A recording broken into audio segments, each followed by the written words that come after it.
Okay, time to take a look at what's grabbing headlines around the world. And Florence Vimeno is back in the studio with me. Flo, lots of focus on that story that we've been bringing you this morning.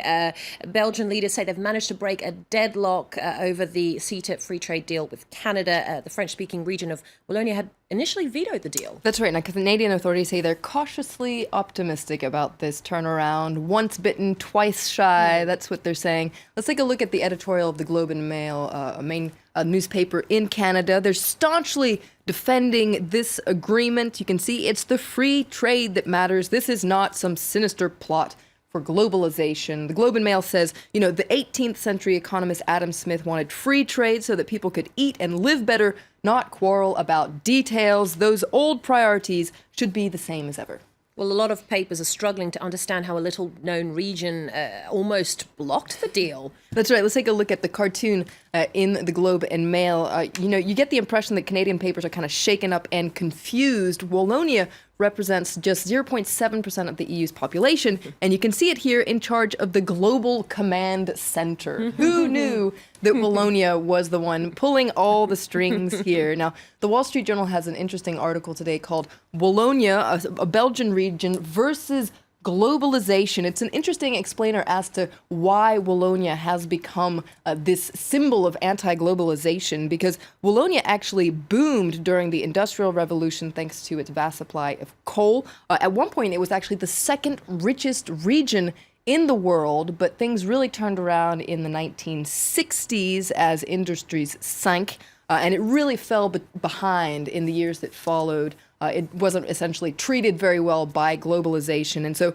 the staunchly socialist region has said that the CETA deal is actually a threat to its local economy, especially farmers, and they say it's just going to be good for big business. Okay, well, Belgian Prime Minister Charles Michel says Canada and Belgium agreed on an addendum to the deal, which addresses those regional concerns. So, Flo, how are papers there reacting? Well, let's take a look at a cartoon in La Libre Belgique. I really like this cartoon. You can see here the Canadian Prime Minister Justin Trudeau in an Air Canada airplane, but you can see there's no staircase.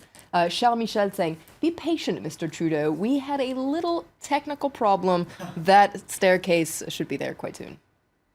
Okay, well, the regional leader of Wallonia, Paul Magnette, has emerged as a real hero for putting up a fight. That's right. He's all over the Belgian press today. Let's take a look at the front page of Le Soir, another Belgian paper. You can see here, Signé Magnette. He's become a symbol of Wallonia's courage, according to Le Soir. This is a career-defining moment for him. Everyone wants to be a superhero. That's what Le Soir says. But what's interesting is he's become a hero not only in Belgium, but abroad. He really represents this anti-globalization movement, and he has quite a pull with the ladies, it must be said. Let's take a look at a cartoon by the Belgian cartoonist Kroll. This is in Courrier International today. You can see this woman full of love for Magnette. You can see she took down Trudeau's poster. It seems like he's the hottest politician in town. Now, let's take a look at another article. This is a fake news article, it must be said. Nord Presse is kind of like the Onion, I guess you could say. It's a satirical news website. And I like this. This has been going around a lot on social media. 82% of women don't care about CETA. They just want to see Trudeau and Magnette wrestle in the mud. No comment. No comment. Staying safe. Let's move on to some news coming out of Asia. Philippine President Rodrigo Duterte is home after a 3-day visit to Japan. He was supposed to meet the emperor today, but that meeting was cancelled. That's right. And maybe some people are heaving a sigh of relief, because earlier this week I was telling you that protocol experts were very worried about what was going to happen.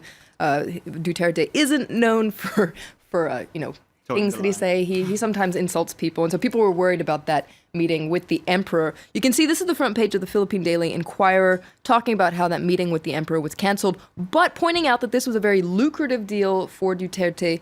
$19 billion in deals from Japan. So that visit there getting a lot of praise in the Philippine press. Okay, well, Japanese papers, though, feel a little less enthusiastic about Duterte's visit. That's right. Let's take a look at an article in the Japan Times talking about how His statements leave Japan and the U.S. vexed. Now, what did he say? Well, in a way, it's not really what he said, but the fact that he was being contradictory. He's hard to read. He's hot. He's cold.